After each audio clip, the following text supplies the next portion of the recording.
আস্বাদন করলাম গৌরাঙ্গ লীলা। একই লীলা দুইটি ধারা, নন্দের নন্দন আর সতীর।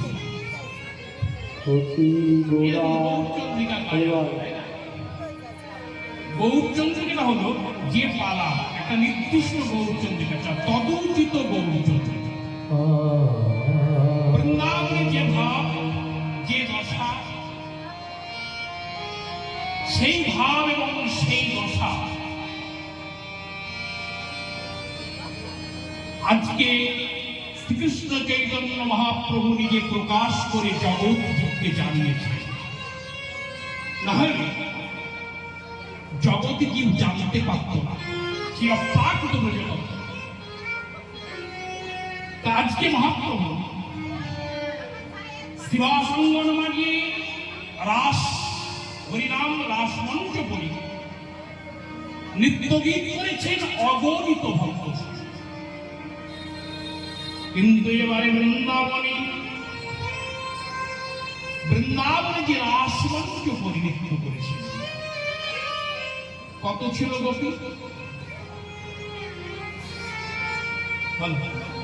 কৃষ্ণচন্দ্র রাধারানী সহ কত গোপী সন্নিধিত করেছে? কবিরাজ গোস্বামী বললেন শত কোটি গোপী শনি রাস বিলাস। কালিয়াদিকে নন্দের নন্দন শত কোটি গোপী শনি রাস মঞ্চ করি, রাস মঞ্চ করি সারা নিশি নৃত্য গীতি করে, সারা নিশি নৃত্য গীতি করে গোপীদের মনোবাসনা পূর্ণ করে, প্রেমময়ী রায় বিনোদিনীকে বামে লয়ে বিলাসী কুঞ্জের মাঝে অপূর্ব ফুল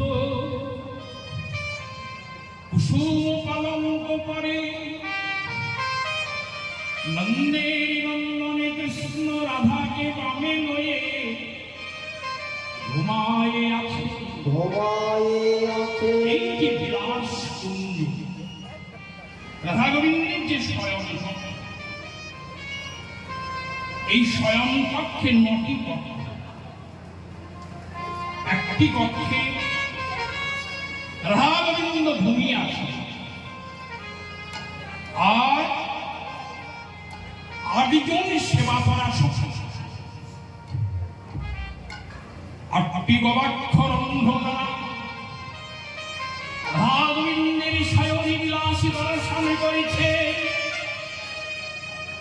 এবারে হচ্ছে জানুয়ারি হয়নি, কোন কক্ষেই রাধা গোবিন্দ ঘুমিয়ে আছে, আর কোন কক্ষে অষ্টদল পদ্ম সমত এক একটা পাপড়িতে এক একজন সখী দাঁড়িয়ে আছে।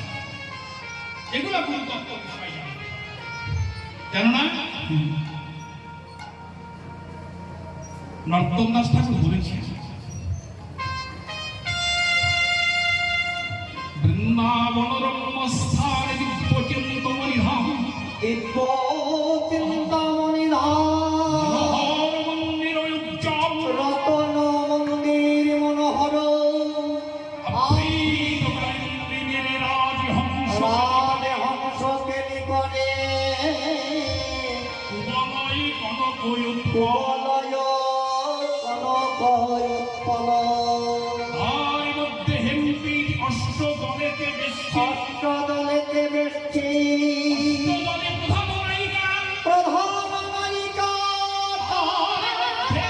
রত্নাসনে বসে আছে, রত্নাসনে বসিয়াছেন দুজনে, শ্যামের সঙ্গে সুন্দরী রাধিকা, শ্যামর সঙ্গে সুন্দরী রাধিকা, রূপ লাবণ্য রাশি অমিয় পরিছে খুশি, হর্ষ পরিহর্ষ সম্ভাষণ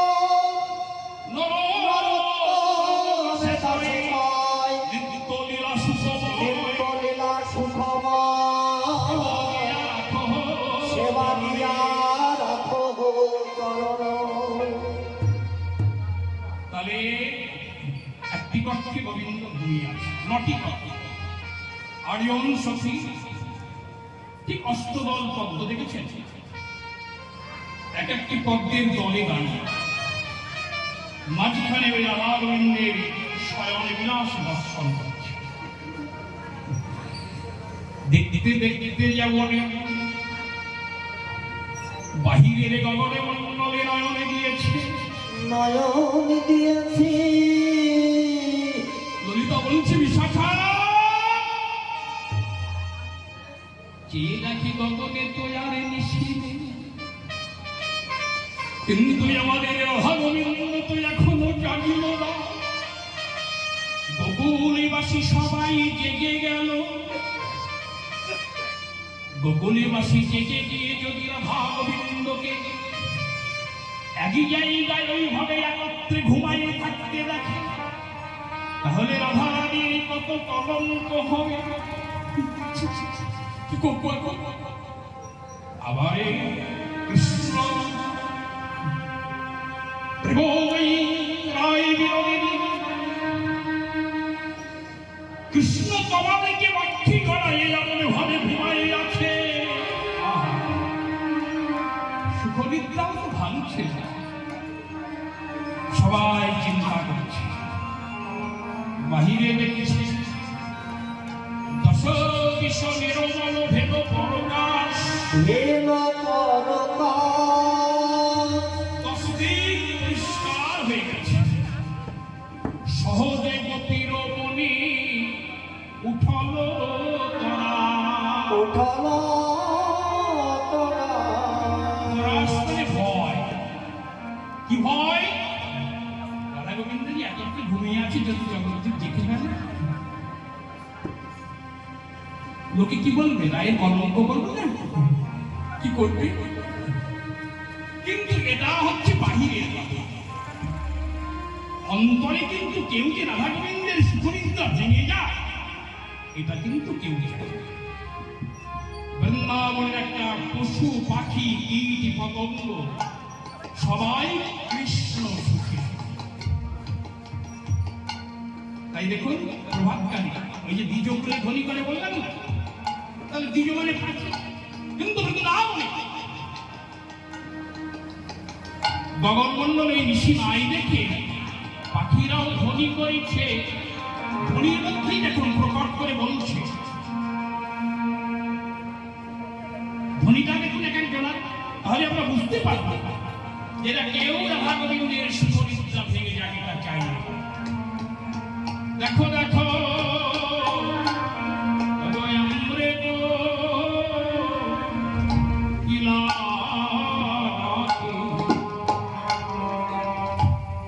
কদম্বে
তোকে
কুশব্দে কুয়াশা, সমস্ত বায়ুমণ্ডল কুয়াশাচ্ছন্ন হয়ে গেছে। তাহলে গোকুলবাসী জেগে গেলেও দূর থেকে তারা দেখতে পাবে না যে রাধা গোবিন্দ এক জায়গায় ঘুমিয়ে আছে। কোকিল কোকিলা ময়ূর ময়ূরী সুখ সারি সবাই কৃষ্ণ লীলার সহায়িকা। আমরে গাছে আমরে কোকিল ডাকে, কদমে ময়ূর, কদম গাছে ময়ূর ডাকছে। ময়ূরের ডাকটা কেমন?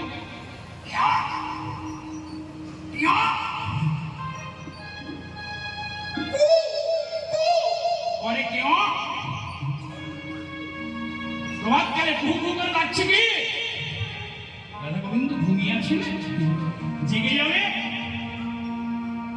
দাঁড়িয়ে বসিয়া তীর বলয়ে মধু, বলয়ে মধু। ডালিম্ব মানে ডালিম গাছ, দেখেছেন অনেকের বাড়ি আছে না ডালিম গাছ? এই ডালিম গাছে দেখবেন একটা ছোট্ট পাখি বাস করে। কিরো পাখি, টুনটুনির থেকে ছোট, এবং যাদের বাড়ি বড় তুলসী গাছ এটা ছোট। তো প্রভাতকালে এই ডালিম গাছে এক ডাল থেকে এক ডালে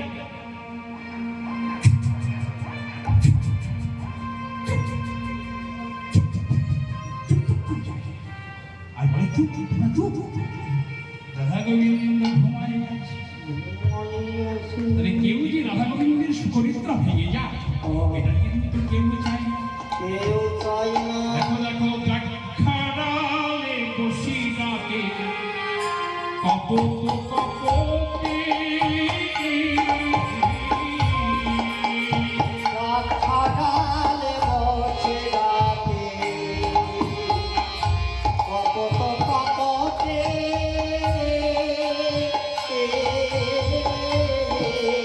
কপতি বলে কপতি, কপতি বলে কপতে, কপতি বলে কপতি, বলে কপতে। রমণী কজরে পতি, এক রমণী কজনে পতে। বলে পতি আবার বলে পতি, রমণীর কজরে পতি, ঘরে পতে আমার মনে পতে। পতি ছেড়ে ভরে পতি। ঘরে ঘরে পতে আমার মনে পতে। ঘরে পতে আমার মনে পতে।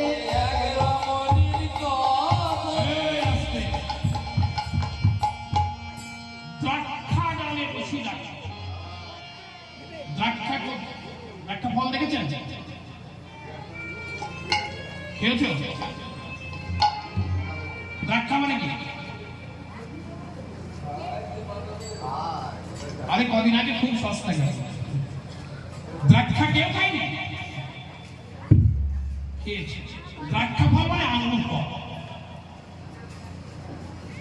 লতানো গাছ আছে আঙুর, ওই আঙুর ফলে আঙুর গাছে বসে বসে কপত এবং কপতি, কপত মানে হচ্ছে পায়রা আর কপতি হচ্ছে মেয়ে পায়রা। তো পায়রা কেমন করে ডাকে? আঙুর খাচ্ছে, একটা করে শোনা মারছে,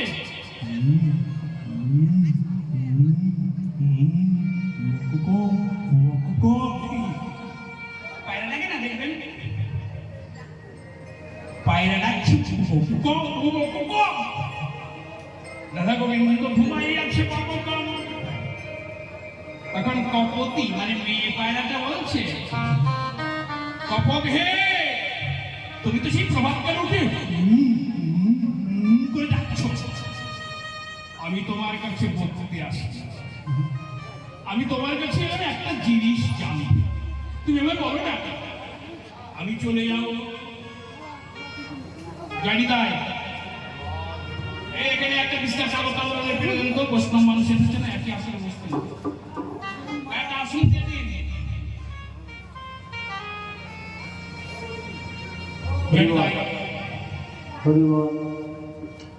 কপতি বলছি আমি শুধু জেনে চলে যাবো, কি আমি জানতে এলাম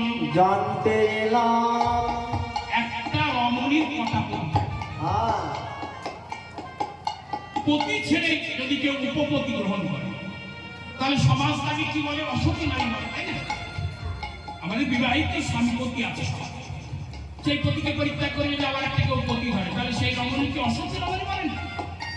তাহলে আমাদের রাধারানীরও একটা পতি ঘরে আছে, কি গো? নাম আয়ান, তাই না? সেই আয়ান ঘোষকে পরিত্যাগ করে আজ জগৎপতি কৃষ্ণকে বক্ষে জড়াইয়ে ধরে ঘুমাই আছে। তাহলে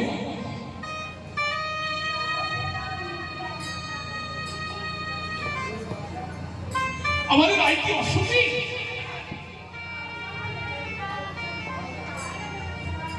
যেমন জিজ্ঞাসা করেছি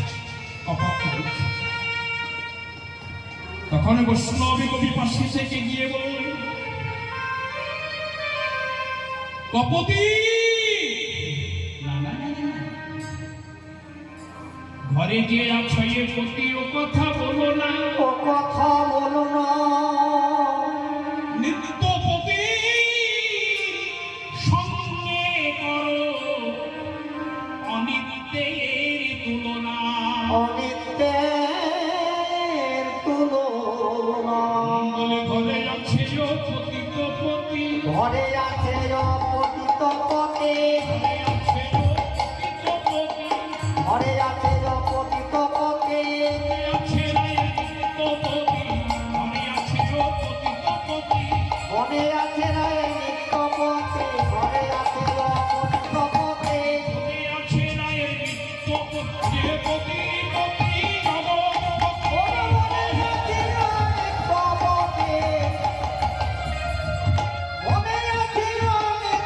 পতি, ঘরে আছে অপতিত পতি।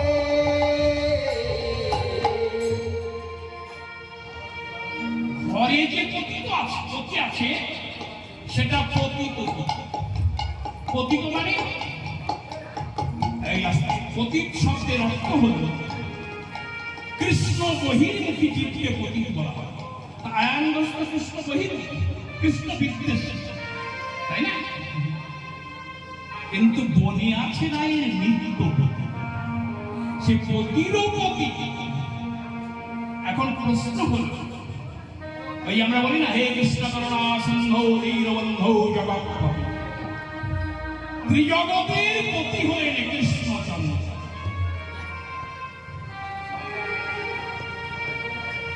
আমাদের সকলের এখন পতি কারা হয়? পতি হয় পুরুষ, তাই না? আর পত্নী বা স্ত্রী হয় রমণী, নারী। তাহলে কৃষ্ণ সকলের পতি। তাহলে বলবেন আমাদেরও কি পতি? তত্ত্বগুলো জানতে হবে। বলুন তো, পুরুষ কাকে বলে? দাদা, পুরুষ কাকে বলে? সংজ্ঞা আছে, ডেফিনিশন আছে। বাস্তব জগতে আমরা পুরুষ যাদের বলি তারা কিন্তু প্রকৃত পুরুষ নয়। আমরা পুরুষ বলি কাকে? যাদের এই যৌবনকালে একটু গোদ্দারে ওঠে আর সারাদিন ওই মেয়ে মানুষের সুখের জন্য হাটে মাঠে ঘাটে বলদের মতো খাটে। দেখছেন না?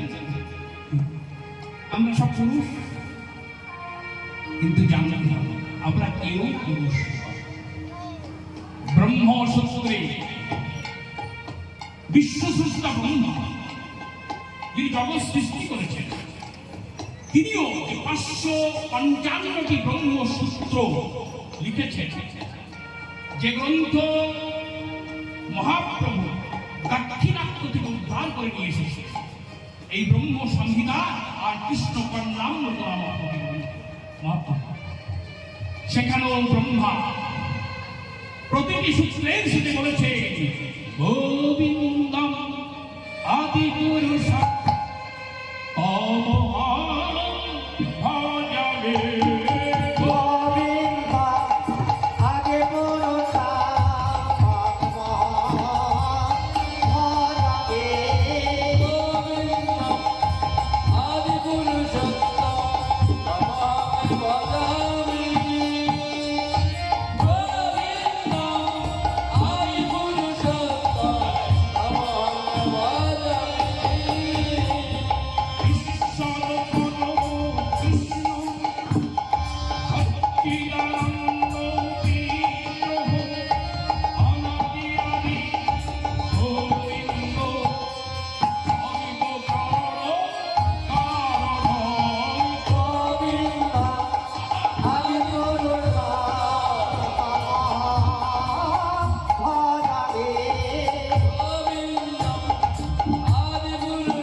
কাকে বলে সংজ্ঞা চেয়েছি। পুরে পুরুষ শব্দের অর্থ হলো ব্যাকরণ দেখে নেবেন, যারা বাংলা কিংবা সংস্কৃততে এমএ করছেন তারা করতে হবে। পুরে পুরে মানে হৃদয় কন্দরে, হৃদয় পুরে স্বয়ং করে আছে নিয়ে বা প্রতি জীবের হৃদয় কন্দরে অন্তর্যামী পুরুষ রূপে যিনি স্বয়ং বা উপবেশন করে আছেন, তিনি হচ্ছে একমাত্র। তিনি কে? পরমাত্মার হৃদয় ক্ষেত্রে অধিষ্ঠিত হয়ে আছেন। কবিরাজ গোস্বামী বললেন, পরমাত্মা দেহ দেহ কৃষ্ণের কি প্রতি জীবের হৃদয় কন্দরে অন্তর্যামী পুরুষ রূপে তিনি অধিষ্ঠিত হয়ে আছেন। তিনি যেমন মা হোক, এই দেহ থেকে চলে যাবে না, দেহটা ধপ করে পড়ে যাবে, দেহটা জড় করা। তাহলে দেহটা মন্দির কি দাদা? মন্দির তো মন্দিরে যদি পরমেশ্বর ভগবান থাকে, তিনি পরমাত্মার উপর অধিষ্ঠিত হয়ে আছেন, তিনি এই দেহ আখের উপর উপবেশন করে আছে বলে দেহটা চলছে।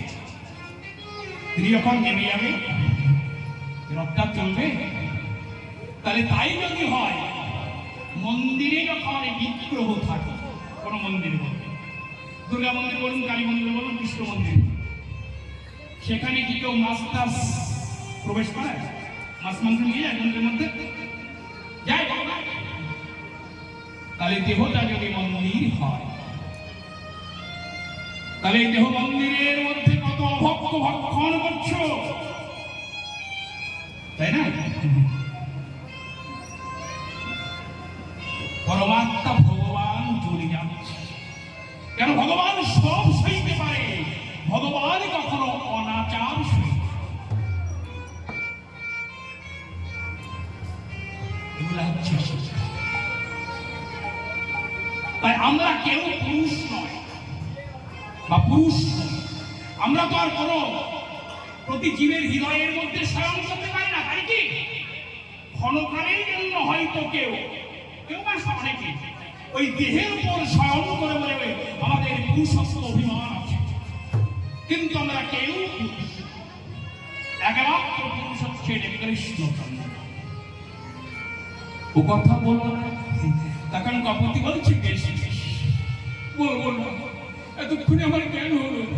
তবে এ কথা তো বলতে পারি কি, শিখরে শিখর কহে হাসিয়া হাসিয়া, শেখর কহে হাসিয়া হাসিয়া, শেখর কহে হাসিয়া হাসিয়া, তোরি সাধুর পাড়ায়ে রয়েছে সুসিয়া, অগচরে সাধুর পাড়ায়েছে রয়েছে সুসিয়া, সাধু হয়েছে, বড় চোরা সাধু হয়েছে, সাধু হয়েছে, সে সাধু হবার আসে, বড় চোরার সাধু হয়ে, সাধুর পরশে সাধু হবার আছে, বড় চোরা সাধু হয়েছে, সে সাধু হবার আসে, মিলেছে নাই সাধুর কাছে, পরশে সাধু হবার আছে, পরশে সাধু হবার আছে, মিলেছে নাই সাধুর পাশে। বৈষ্ণব কবি রাই শেষ। এক পাশে গিয়ে বললেন, বেশ এ কথা তো বলতে পারি, শেখরে শিখর কহে হাসিয়া হাসিয়া, হাসিয়া হাসিয়া, চোর সাধুর পাড়ায় রয়েছে সুতিয়া, রয়েছে সুতিয়া, বৃন্দাবনের প্রসিদ্ধ চোর। কেন? কৃষ্ণচন্দ্র। কৃষ্ণচন্দ্রের মতো বড় চোর কোটি ব্রহ্মাণ্ডে কেউ নেই, তাই না? ছোট থেকেই চুরি করা স্বভাব, এখনো চুরি করে। এরকম ছোটবেলায় ওই ঘরে ঘরে নবমী চুরি করেছে, একটু বড় হয়েছে বলে কবিদের বসন চুরি করেছে, আবার তারপর যে একটু বড় হয়েছে ও মা কত নবমীর মন চুরি করেছে, করেনি? গোপীগণের মন চুরি করেছে। তারপরে করেছি কি জানি, তিনি বললেন শুধু গোপীদের মন চুরি করেনি, এই অনন্তকারী ব্রহ্মাণ্ডে সমস্ত জীবের জন্মার্জিত পাপ চোর, জীবের জন্মার্জিত পাপ রাশিকে হরণ করে নিতে পারে কৃষ্ণ। দাদা, এই কথাটার উপরে ভারতের সংবিধানের একটা আইন প্রণীত আছে। যারা পলিটিক্যাল সায়েন্স নিয়ে পড়েছেন দেখবেন, ভারতবর্ষের কোন নাগরিক যদি কোনো অপরাধ আদালতে তার বিচার হয়, তাই না? সর্বোচ্চ আদালত সুপ্রিম কোর্ট, ধরুন সুপ্রিম কোর্ট কাউকে রায় দেবে যে শ্লীলতাহানি করেছে, খুন করেছে, হাইকোর্ট মৃত্যুদণ্ড রায় দিয়েছে। আমরা যখন সুপ্রিম কোর্টে আপিল করলাম, বিচারের শুনানির পর সুপ্রিম কোর্টে যখন নিম্ন আদালতের রায়কে বহাল রাখে, তখন তো আমাকে কেউ আর রক্ষা করতে পারবে না। পারবে কি? ফাঁসিতে আমাকে মৃত্যুদণ্ডকে বরণ করে দেবে, কিন্তু একজন ফাঁসির মঞ্চে তোলা হয়ে গেছে, শুধু গান মারতে পারত, শাস্ত্রী গান। একেবারে যদি রাষ্ট্রপতি, যিনি প্রথম নাগরিক ভারতবর্ষে, প্রথম নাগরিক এবং প্রধান নাগরিক, রাষ্ট্রপতি নিয়মতান্ত্রিক শাসন, তিনি যদি একেবারে বলেন যে যত অপরাধ করে থাকবো তোর আমি প্রাণ ভিক্ষা দিলাম, আর কিন্তু ফাঁসি হবে কি? রাষ্ট্রপতি প্রাণ ভিক্ষা দিলেন। কিন্তু তেমনি এই অনন্তকারী ব্রহ্মাণ্ডের যিনি সত্যময় কর্তা পরমেশ্বর ভগবান শ্রীকৃষ্ণ, সচ্চিদানন্দ বিগ্রহ, তিনি সমস্ত জীবে জন্মার্জিত কর্মফলকে কৃপা করে খণ্ডন। তাই তো আমরা প্রণাম করি আর বলি সর্বপ্রথম মন্ত্রটা কি?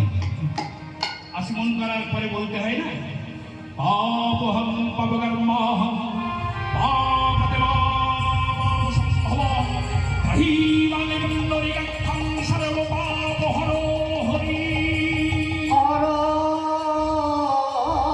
হরে। পুণ্ডরীকাক্ষ, পুণ্ডরিক মানে হচ্ছে পদ্ম, পদ্মের মতো নয়ন জ্ঞান। কার? নারায়ণ শ্রীকৃষ্ণ, এক নাম হচ্ছে পদ্ম। তাই তিনি সর্বপাপ হরণ, তাই তার নাম হলো শ্রী। তাহলে সেই প্রসিদ্ধ আর পরমে সাধুরাই বিনোদিনী, যিনি জন্মাবধি দেহ মন প্রাণ জীবন যৌবন কৃষ্ণ চরণে নিবেদন করে জন্মাবধি গোবিন্দের ভজনা করেছেন, সেই পরম সাধী পরমে সাধুরাই বিনোদিনী একত্রে ঘুমিয়ে আছে। ঘুমিয়ে আছে নাই যে প্রসিদ্ধ চোর রাই সাধু, রাই সাধুর পরশে সাধু হবার জন্য মিলিত হয়েছে। কেন? সাধু সঙ্গ, সাধু সঙ্গ সর্বশাস্ত্রে কয়, সর্বশাস্ত্রে কয়, অবিমাত্র সাধু সঙ্গ কৃষ্ণ প্রাপ্তি হয়। কৃষ্ণ প্রাপ্তি হয়। ক্ষণকালের সাধু সঙ্গের ফলে ভগবান কীর্তি। তাই কৃষ্ণচন্দ্র সাধু হয়েছে না সাধু করেছে? রায় মানব বিনোদিনীর পরশে তিনিও সাধু হয়েছে। কোথায়? নববৃন্দাবন নবদ্বীপে এসে আজ কৃষ্ণচন্দ্র পরমে সাধু হয়েছে, রায় বিনোদিনীর পরশে সাধু হয়েছে। তাই শাস্ত্র বলে করো করো সাধু সঙ্গ, কর কর সাধু সঙ্গ,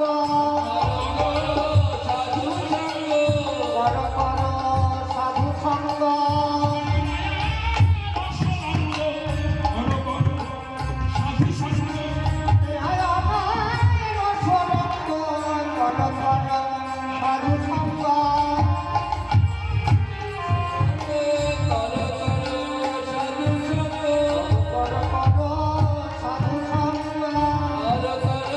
সাধু সঙ্গ হরি মায়া রসরঙ্গ করো করো সাধু সঙ্গ এই মায়ার রসরঙ্গ কৃষ্ণ প্রেমী তরঙ্গ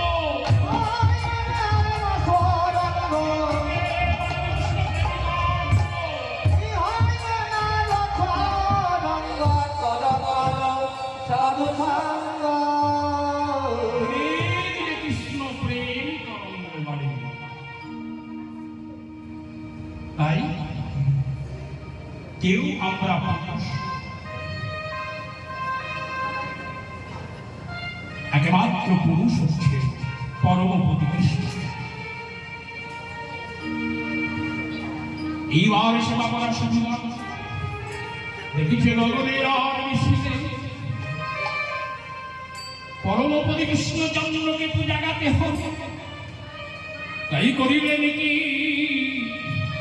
সেবা করা সচিবান